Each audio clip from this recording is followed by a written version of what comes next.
All right, welcome along to the world of business on a Monday morning. This is Business Express brought to you by IntoSwitch here on the Smooth Breakfast. This is Smooth 98.1. We love music and we love life as well. It is 32 minutes past 6 a.m. Ayokunmi here, and it's going to be 15 minutes of a whirlwind ride into some business related matters. And today it's going to be about an interesting report done by Afrinvest on Nigeria's insurance sector. Yes, it's all about insurance this morning. And joining me to dissect that report and give us a bit of background and insight into what it's all about, I'm being joined by Ikeoluwa Alabi. She's a research analyst at Afrinvest Research and Consulting. Very good morning to you, Ikeoluwa. Great to have you on the show. Yeah, hello, Ayokunmi. Good morning, and good morning to all our listeners. Yes, indeed. It's a pleasure to have you on the show this morning to talk about this very interesting report right here. Before I dive into it, for you listening to us out there, you can join us on the show as always by sending your messages in on WhatsApp. Yes, that is one way to keep up with us. So the number is 0809 444 0981. You can also join the live stream on YouTube. You can find us at Smooth 981 FM Lagos, Smooth 981 FM Lagos. You can also leave your comments in the chat box right there. All right, back to the report in question, which is titled Transitioning Pivot to Sustainable Growth. Are we entering a period of sustainable growth for the insurance sector, at least in Abuja and so on? Sorry, that's in Nigeria. So in So Nigeria, all right. yeah, so I would say yes. I mean that's expectation for the industry. I mean this year and going forward, transitioning to sustainable growth phase, given that the industry actually has a large untapped potential. And also, when we take a cue from the banking sector in the early 2000s, when the sector was actually largely fragmented and undercapitalized, but with conscious effort from the regulatory body, that's the CBN, and also the federal government, to see that the sector has evolved into one of the most robust sector in even in sub-Saharan Africa. And so we're already seeing, some sort of same traction in the insurance sector in Nigeria. We've been seeing some cautious but optimistic signs actually. We've seen structural shifts in the past month, I mean, few months.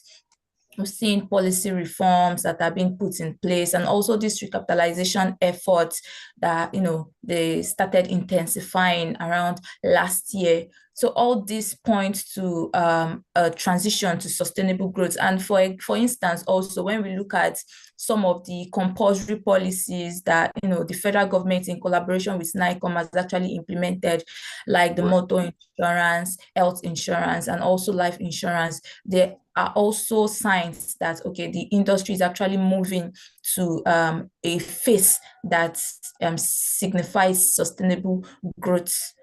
So yeah, that's it. All right, interesting. That's a very interesting way to start this conversation. Now, let's take a look at insurance penetration across a number of nations. Now, for 2023 to start with, we have South Africa at 11.5%, Brazil 3.9%, Morocco 3.9%, India 3.7%, Kenya 2.4%. Nigeria is at 0.4%. I mean, why is insurance penetration in Nigeria so low compared to those other numbers I listed?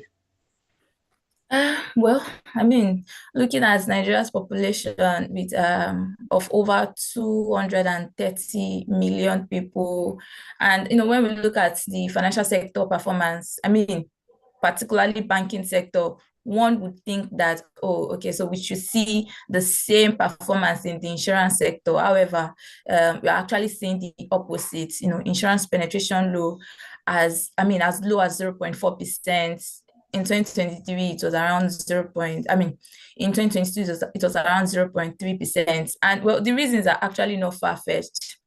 Actually, insurance penetration rate is actually is low in Nigeria due to, is actually tied to two major issues. We have the Okay. behavioral issues and also the structural issues. Now, speaking to the behavioral issues, so I'll start with, Nigeria is actually a very religious and cultural country. If there's one Mm, thing you can't take away from a Nigerian man, is this belief that's either religious or cultural belief.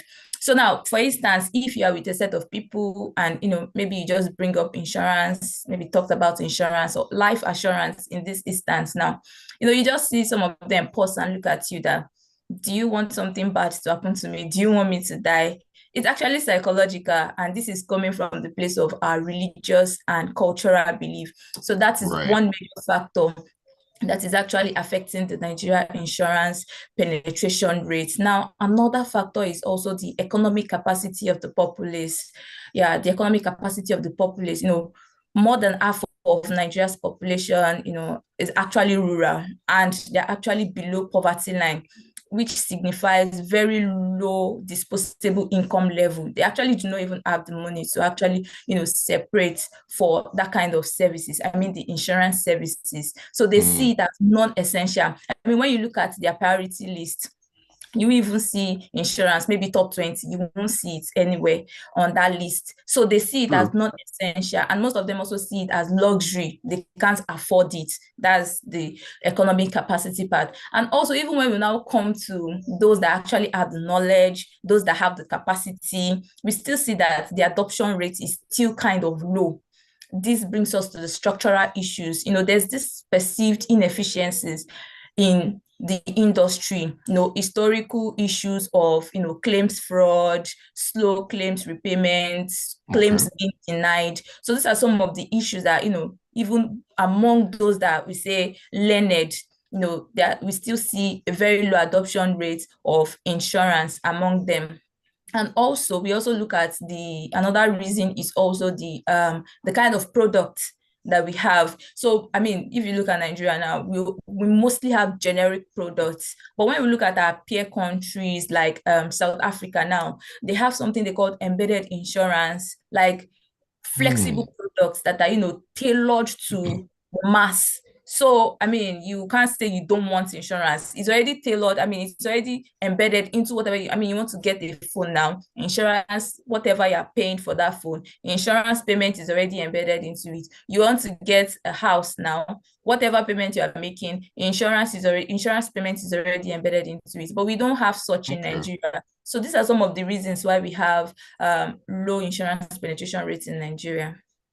Yeah. But so many different issues are around this. Before I actually leave the issue of insurance penetration, I mean, just to highlight something that you mentioned, in 2022, the penetration was about 0.3%. In 2023, it moved to 0.4%. I mean, very, very, very slight increase. But you know what they say, a win is a win. Now, looking ahead to the 2025 report, when that is going to come out at some point, do you think that 0.4% is going to move up at all?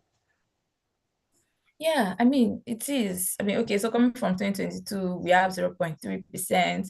Then 2023, we have 0.4%.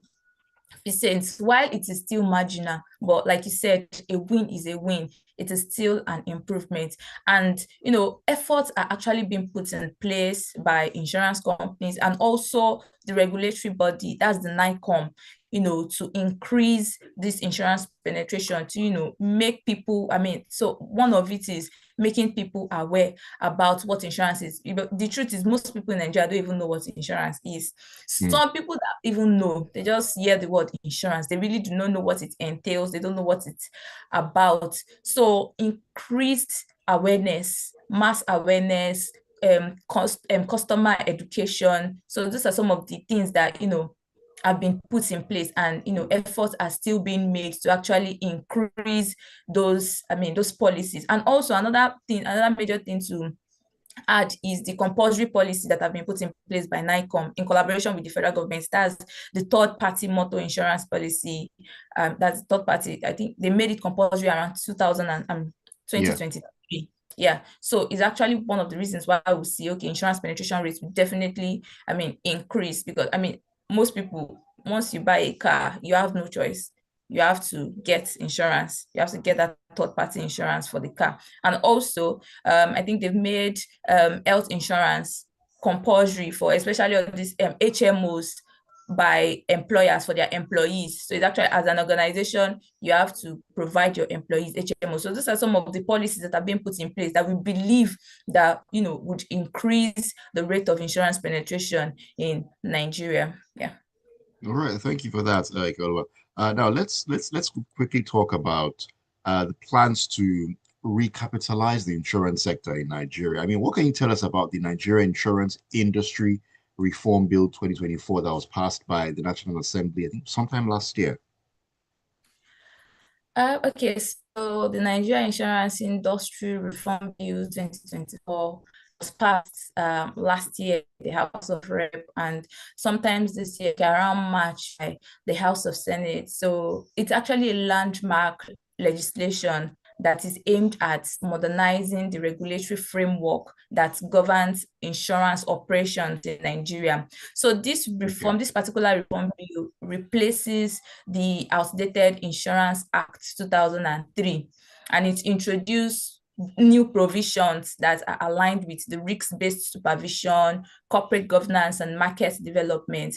And when we look at the reform bill, some of the major highlights is enhanced powers for NICOM. You know, the way CBN is for bank, like CBN is the Mhm. utmost regulator for banks. So they want to, more like give NICOM, which is the regulatory body in charge of the insurance industry, they want to give them enhanced power, because we've seen cases of NICOM coming out to say to revitalize the industry, and you see some legislative issues coming up. Like, so I mean, in the past decade now, NICOM has tried to revitalize the industry like twice. The first one, okay, the last one, which was around 2019, was actually Mhm. altered due to COVID-19. But the one before then, you Okay. see people coming out, insurance companies, taking NICOM to court and all those kind of things. So really, they want to enhance power. I mean, in this reform bill, it highlights enhanced power for NICOM, and also to actually raise the capital base for this insurance company. So currently, the capital base for the insurance companies, for life insurance, we have 2 billion. For non-life, we have 3 billion. And for composites, that's both life and non-life, we have 5 billion. So they want to increase it now to Mm. 10 billion, 25 billion, and 40 billion, respectively, in that manner. So, I mean, if you look at it, the number is kind of huge. But for us to, for the government to be able to tap into the potential that is actually in this insurance industry, that number is actually necessary. They have to, Mm. capitalize the industry. So these are some of the highlights of the Reform Bill 2024, and we hope to see traction this year. Fingers crossed that we do see traction this year. All right, Ikeoluwa, before I let you go, just in a few words, insurance stocks on the Nigerian exchange. I mean, is that sector looking attractive? I mean, for those who love to play around, with investment and so on and so forth. What do you think, very quickly?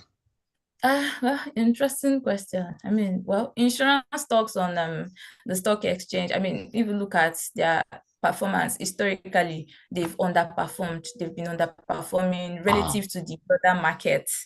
But recently, we've seen investor sentiment shifting, although it's still kind of cautious, but investor sentiment is already shifting. I mean, um, last year, I mean, ending of last year, it's actually the insurance stocks are actually one part of the best performing stocks, in on the exchange. So true, the sector remains undervalued.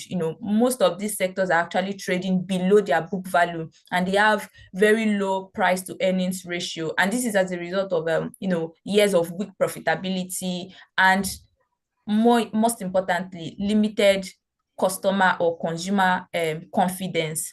So, but now we've been yeah. seeing some sort of traction, and this is due to the recapitalization prospects that we've been hearing since last year. So most investors are now trying to take position before the recapitalization efforts comes into full force. So they're trying to, take position because there's some sort of upside potential when we say a stock is actually trading, as below book value. So now recapitalization prospects, one of the things that is going to actually boost the industry is actually coming into play. So definitely, that there's some sort of upside potential. So investors are trying to, take positions. So really looking at it now, the stocks are actually, attractive. So it's actually as an investor, long-term investor, actually, not just for trade or something, as an investor. And another thing is dividend payments. Some of these insurance companies are actually, they've resumed their dividend payments. So, and that is actually a very good thing for long-term investors. So really, the sector is still kind of attractive. Yeah. Great. Thank you for, should I say, that piece of advice. Okay, let me take a quick message here from Gilbert Musa. He's in Festac. He says, your in-house analyst spoke well on the reason insurance penetration is low in Nigeria, but it can be equally observed the elites in Nigeria are significant investors of insurance in the country. This trend can be advocated through reorientation of benefits of insurance from primary school level to university level within the country. Yes, education is definitely necessary. Thank you so much, Gilbert, for that message. And thank you so much to my guest this morning in the person of Ikeoluwa Alabi. She's a research analyst at Afrinvest Research and Consulting. It's been a great time with you on the radio this morning. Thank you, Ayokunmi. Thanks for having me. All right, have a great Monday and enjoy your start to the week. And thank you so much for being a part of the show. Business Express brought to you by IntoSwitch. Keep it tuned and don't go anywhere. The Smooth Breakfast is in full swing. More great music is coming your way. By IntoSwitch.